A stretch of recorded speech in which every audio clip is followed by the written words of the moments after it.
जब भी अच्छी सेहत की बात आती है तो एक पंक्ति हमारे दिमाग में ज़रूर आती है, वो है जानकारी ही बचाव है।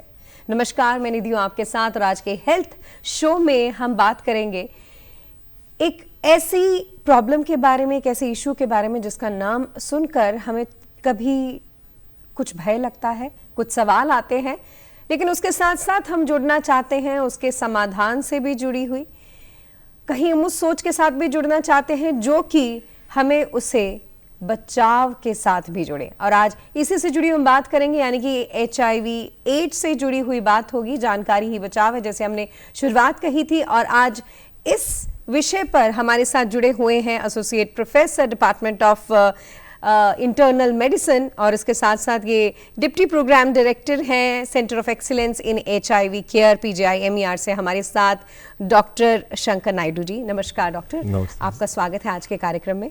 डॉक्टर, जैसे हमने बात की कि HIV एड्स का जब भी विषय उठता है तो बहुत से सवाल हमारे दिमाग में आते हैं और इसी सवालों के जवाब के लिए अवेयरनेस स्प्रेड की जाती है। हर साल विश्व एड्स दिवस के रूप में मनाया जाता है।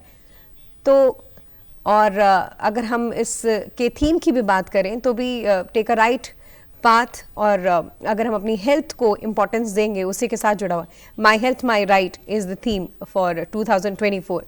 तो आप इस दिवस को हर साल मनाए जाने की के पीछे की जो इम्पोर्टेंस है उसके साथ हमारे कैसे दर्शकों को जोड़ना चाहेंगे?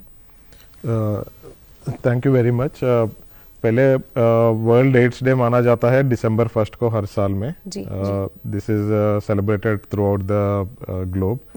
तो मेन पर्पस ये है कि इसके साथ हम अवेयरनेस स्प्रेड करें, बिकॉज सबको पता ही है कि HIV के साथ काफ़ी स्टिग्मा और डिस्क्रिमिनेशन जुड़ा हुआ है since the time it was diagnosed in late 1980s।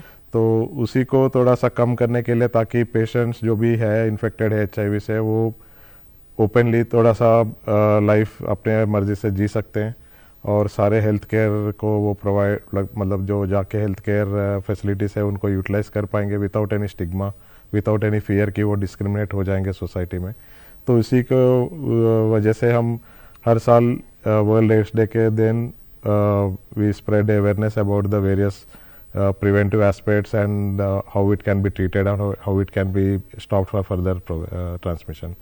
Doctor Naidu, ये तो बात हुई कि इसकी इम्पोर्टेंस कितनी है। इस दिवस को हम कहेंगे कि मनाया जाना का मतलब यही है कि अवेयरनेस स्प्रेड की जाती है, ज़्यादा से ज़्यादा लोग जागरूक हो। लेकिन जो एड्स है, जिसे हम स्कूल्स में भी पढ़ते हैं, एक्वायर्ड इम्यूनोडेफिशिएंसी सिंड्रोम, ये है क्या? इसके विषय में हम चाहते हैं कि इसके लक्षणों से जुड़ी हुई जो जागरूकता है वो भी आप हमें समझाएं। ये बेसिकली होता है एक वायरस के इन्फेक्शन, जो वायरस का नाम है HIV, ह्यूमन इम्यूनोडेफिशिएंसी वायरस। तो इस वायरस के साथ क्या होता है कि एक बार ये कोई भी आदमी उसको एक्वायर करता है थ्रू वेरियस रूट्स, तो एक बार उनके शरीर में जाके उनकी इम्यूनिटी को कम कर देता है। सो एक बार CD4 सेल्स हम बोलते हैं, जिसको ये टारगेट करके उनको नंबर ऑफ सेल्स जो होता है बॉडी में उनको डिप्लीट हो जाएगा। तो उसके वजह से there are multiple infections which can happen.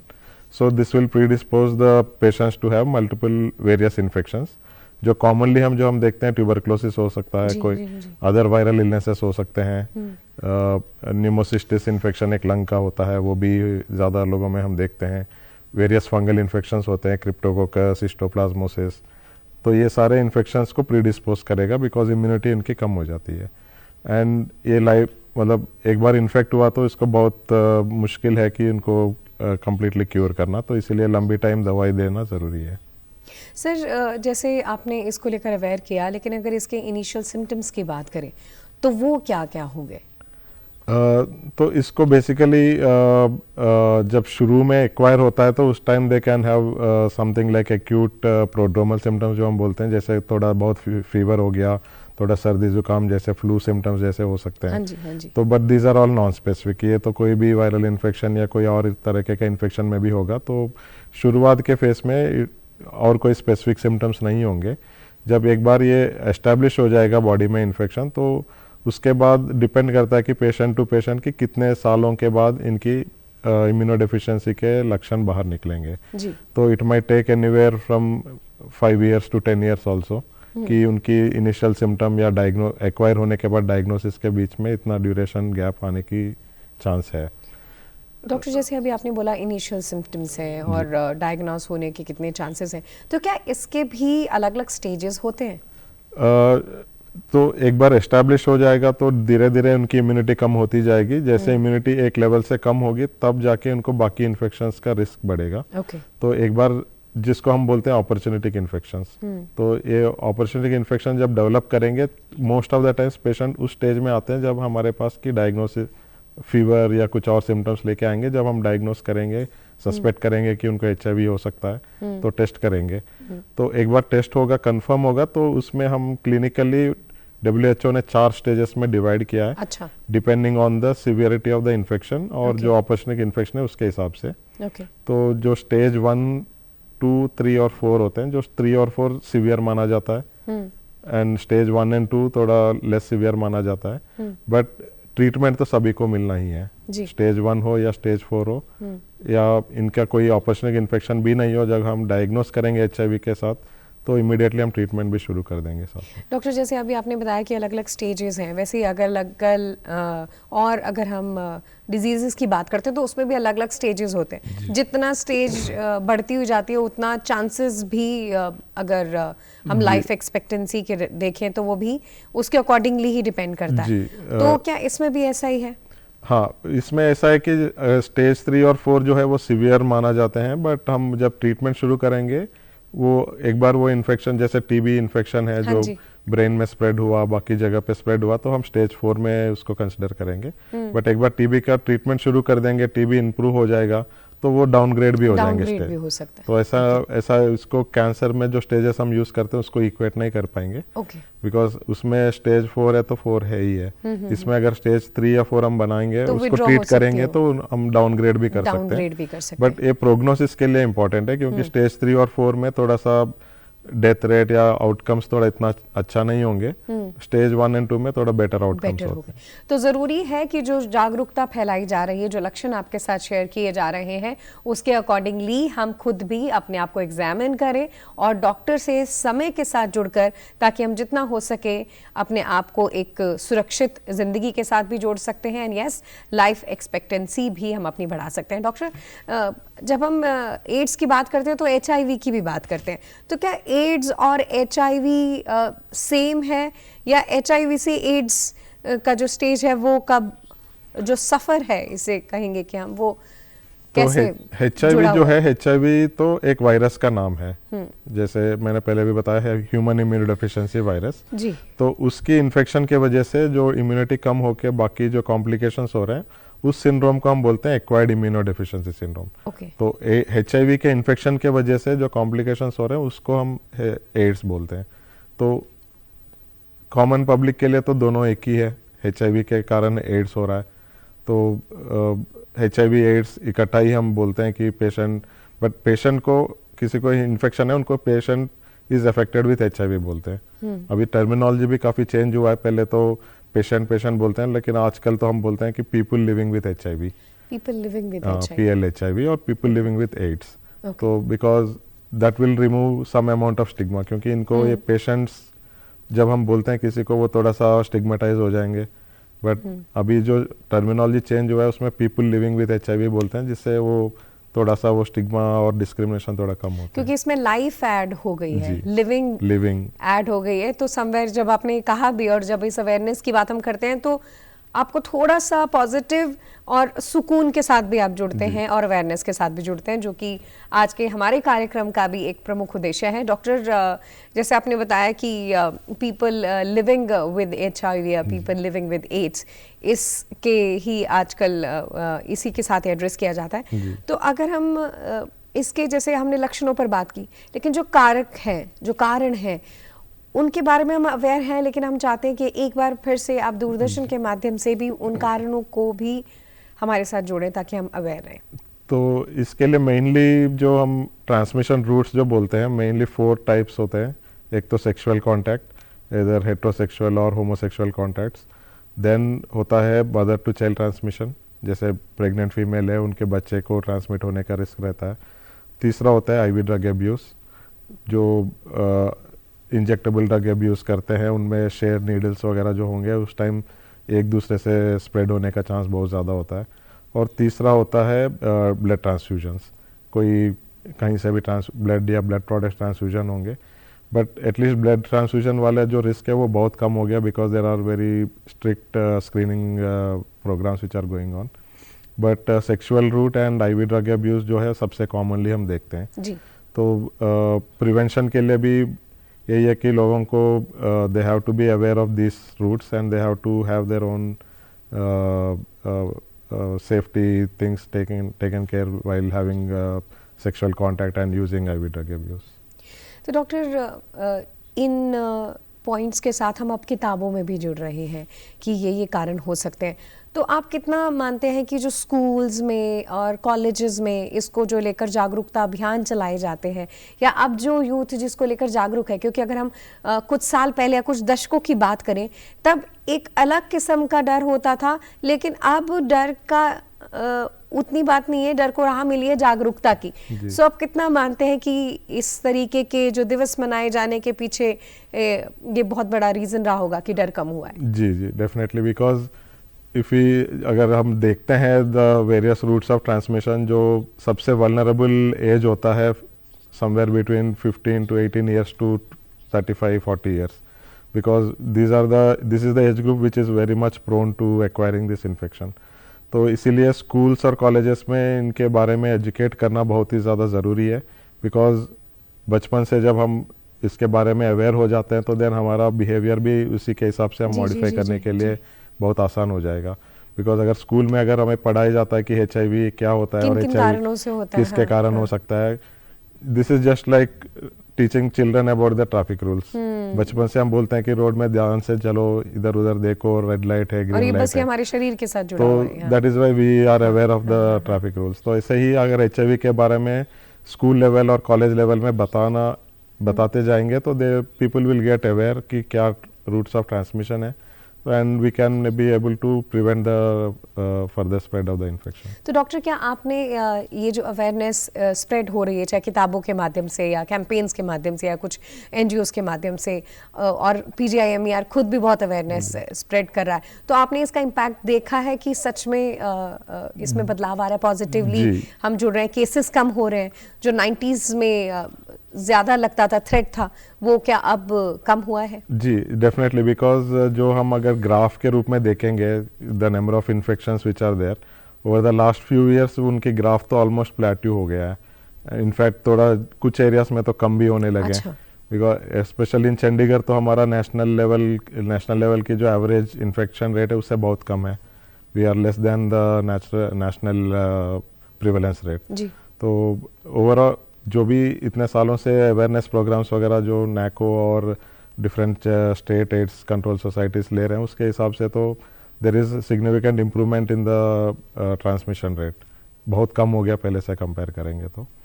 And also PGI के तरफ से भी हम this year specially we are conducting awareness program, जिसमें हम as a part of that both print and electronic media को भी हमने काफ़ी information दिया टू स्प्रेड अवेयरनेस। एंड इसके अलावा we are also conducting nutritional awareness program to the people living with HIV और विद आवर सेंटर, जो कल हमारा डायरेक्टर सर ने इनॉग्रेट भी किया उस प्रोग्राम को। And we are supplying nutrition kits to them and also providing information regarding various comorbid conditions like hypertension, diabetes to the people who are living with HIV। तो PGIMER समय समय पर बहुत सी ऐसे कार्यक्रम गतिविधियां करता रहता है ताकि ज़्यादा से ज़्यादा लोग जागरूक हों और अपनी ज़िंदगियों के साथ जुड़े, चाहे हम पीपल लिविंग विद HIV या पीपल लिविंग विद एड्स की बात करें या उनकी फैमिलीज़ की बात करें। डॉक्टर, जैसे अभी समवेयर अगर HIV एड्स जो कि पेशेंट है उसके साथ साथ उसका परिवार भी जुड़ा हुआ है, तो उनकी गोपनीयता और उनके परिवार का की जो अगर हम गोपनीयता की बात करें तो उसका कितना ध्यान रखा जाता है? ये आपने जो पूछा अभी, दिस इज़ वेरी इम्पोर्टेंट, क्योंकि पेशेंट के पर्सपेक्टिव से this is very which is very much important to prevent stigma and discrimination. क्योंकि समाज में हमें अवेयरनेस फैलाना भी ज़रूरी है और उस परिवार को हमें सुरक्षित रखना भी ज़रूरी है, क्योंकि बिकॉज अगर ये वाला इवन हमारा सेंटर में भी कोई भी पेशेंट आता है, we don't disclose their status और clinical details to anyone else जी, अनलेस पेशेंट खुद ही बताते हैं उनके फैमिली मेंबर्स के. जी, जी. And even the NACO और there is a HIV Act also 2017 की एक्ट है जिसके हिसाब से confidentiality of the patient status is very important. We cannot disclose the patient status to any other person unless the patient gives a consent for that. Okay. तो even जो clinical details भी है और बाकी ट्रीटमेंट डिटेल्स भी है वो सारे हम पेशेंट के अलावा या पेशेंट के डेजिग्नेटेड केयर गिवर जो हमारे पास रजिस्टर्ड होते हैं उनके अलावा किसी और को डिस्क्लोज नहीं करते हैं. डॉक्टर, जैसे आप डिप्टी प्रोग्राम डायरेक्टर हैं centre of excellence in HIV care PGIMER, तो समवेयर जब आप डायग्नोज करते हैं और जब आप the people living with HIV अगर हम कंसीडर करें उनको बताते हैं तो समवेयर साइकोलॉजिकली भी बहुत बड़ा इम्पैक्ट पड़ता है, क्योंकि जो पहला रिएक्शन है चाहे कैंसर से रिलेटेड बात हो किसी से भी, जब हमें लगता है कि ये बहुत बड़ी बात होगी, तो वो सिचुएशन से आप अपने कैसे हैंडल कराते हैं पेशेंट को? जी, जब भी हम, बिकॉज ये तो पहले बात ये हमें ये कि HIV एक बार होता है तो that would be there forever, like lifelong तो चलेगा, लाइफ लॉन्ग मेडिसिन है. हाँ, सो इसके लिए इफेक्टिव ट्रीटमेंट है. तो I think over a period of time patient का भी नॉलेज भी बढ़ा हुआ है जनरल पब्लिक का. तो there are many patients who understand HIV क्या होता है, but obviously there are some subset of patients who actually don't have a knowledge about HIV and also they don't know कि what is the actual impact of that infection on their entire life. तो जब भी हम बताते हैं तो we have a set of counsellors जो even test करने से पहले भी वो पेशेंट को काउंसिल करते हैं कि इस टेस्ट की क्या ज़रूरत है जी. अगर ये पॉजिटिव आता है तो क्या करेंगे, नेगेटिव आता है तो क्या करेंगे. जी, जी. तो क्योंकि अगर कोई भी टेस्ट कराने के लिए आता है, वॉलंटरली भी कराते हैं, काफ़ी लोग वॉलंटरली आके भी कराते हैं. अच्छा. तो वॉलंटरली भी जब आएंगे वो इसलिए आते हैं क्योंकि they might have some risk, कोई हाई रिस्क बिहेवियर हो, कोई IV ड्रग यूज़ कर रहे हो या कोई सेक्सुअल कॉन्टैक्ट हो अनप्रोटेक्टेड, तो इसीलिए तो वॉलंटरली आके टेस्ट करा रहे हैं. तो that means most of the time they will have some risk factor. तो टेस्ट करने से पहले हमारा काउंसलर्स उनको बताते हैं कि पॉजिटिव आने पे क्या आगे करना है, नेगेटिव आने पे क्या आगे करना है, and also they will counsel about decreasing the risk factor in future as well. तो एक बार पॉजिटिव आएंगे तो then again second set of counselling होगा. जो पेशेंट पॉजिटिव डायग्नोज हुआ है तो उनको दोबारा काउंसलिंग करके उनको ये बताया जाएगा कि ट्रीटमेंट की ज़रूरत क्या है और ट्रीटमेंट कब तक चलेगी और कितने क्या क्या दवाई चलेंगे, उनके साइड इफ़ेक्ट्स क्या होंगे. ये वाली काउंसलिंग होगी, उसके बाद ही हम ट्रीटमेंट शुरू करेंगे. तो काउंसलिंग जो हमारे काउंसलर्स होते हैं, हर ART सेंटर में देयर आर काउंसलर्स, तो they are trying to give all this information. Doctor, जैसे अभी आपने बताया कि कुछ जब टेस्ट कराने आते हैं HIV टेस्ट कराने के लिए, तो ये टेस्ट अब प्रेगनेंसी के दौरान मैंडेटरी है हस्बैंड वाइफ दोनों के लिए. ये कदम कितना ज़्यादा ज़रूरी है और आप कितना मानते हैं प्रेगनेंसी के दौरान ये इम्पोर्टेंट है या फिर शादी के से पहले और शादी के बाद HIV टेस्ट कराना कितना ज़रूरी है? नहीं, देखिए, प्रेगनेंसी का तो definitely I think we should get it done because it will help in preventing the transmission. अगर प्रेग्नेंट मदर इन्फेक्टेड है जो डायग्नोज नहीं हुआ and we are diagnosing during pregnancy, हम इमीडिएटली ट्रीटमेंट शुरू करेंगे ताकि बच्चे को वो स्प्रेड ना हो, because there are 2 different people who are involved, mother and the baby. So if we are able to prevent transmission to the baby, then baby का life भी the baby need not take treatment for the entire life. अगर baby affect होगा तो then the entire life the baby also has to be on treatment. जी. तो इसलिए pregnancy में तो test करना तो एसेंशियल है. बट बाकी जो दूसरा क्वेश्चन आपने पूछा शादी से पहले बाद में, वो तो इंडिविजुअल चॉइस होना चाहिए कि whether they want to get tested or not. Because somewhere ये रिलेटेड है ट्रस्ट फैक्टर के साथ भी और एक इमोशनल बॉन्डिंग के साथ भी जुड़ा हुआ है. डॉक्टर, जैसे आपने बताया कि उनकी जो पहचान है उसको गोपनीय रखा जाता है और पूरा ध्यान इस बात को रखा जाता है, स्पेशली साइकोलॉजिकली भी उनको गाइडेंस मिलती है ताकि मेंटल हेल्थ को लेकर कोई इशू ना हो. तो बहुत से पॉजिटिव एस्पेक्ट हैं अगर स्पेशली बात करें लाइफ एक्सपेक्टेंसी को लेकर। सो क्या लाइफ एक्सपेक्टेंसी रहती है जो HIV एड्स, या हम कहेंगे जैसे आपने बताया पीपल लिविंग विद HIV और पीपल लिविंग विद एड्स हैं उनकी? तो अगर हम अर्ली डायग्नोसिस कर लेते हैं before they develop any complications, जी, तो अर्ली फेज में जब कोई इम्यूनिटी बहुत ही कम नहीं हुआ बट पेशेंट को कोई और इन्फेक्शन भी नहीं हुआ बट हमने डायग्नोस कर लिया, तो इमीडिएटली, अभी तो पहले ऐसा होता था कि CD4 काउंट एक होता था जो हमें मार्कर होता कि इन्फेक्शन कितना सीवियर है देखने के लिए, but for at least last 5-6 years India में and even throughout the world हम CD4 के हिसाब से ट्रीटमेंट शुरू नहीं कर रहे, जो भी पॉजिटिव होते हैं सबको ट्रीटमेंट शुरू करेंगे। तो इसीलिए we are treating them early so that will prevent future complications, especially opportunistic infections वगैरह जो है। तो उसके वजह से क्या होता है कि हम बहुत अर्ली स्टेज में इन्फेक्शन को कंट्रोल कर पा रहे हैं, तो their life expectancy is expected to be normal, because if the patient अगर रेगुलरली मेडिसिन ले रहा है, कोई कॉम्प्लिकेशंस नहीं हो रहा है, फॉलोअप में है और कोई और इश्यूज नहीं डेवलप कर रहे हैं, तो they can live the usual healthy life as like anybody else. But अगर वो थोड़ा लेट स्टेज में डायग्नोस होते हैं, जबकि ऑलरेडी इनकी स्टेज 3 या stage 4 WHO stage clinical stage हो जाते हैं, तो उस टाइम थोड़ा सा कॉम्प्लिकेशंस और जो बाकी डैमेज वगैरह जो होते हैं, जैसे ब्रेन इन्फेक्शन हो गया, उसके वजह से कोई डैमेज हो रहा है, तो उससे थोड़ा प्रॉब्लम हो सकता है। But if you detect early and start treatment early, and the patients can have their usual healthy life.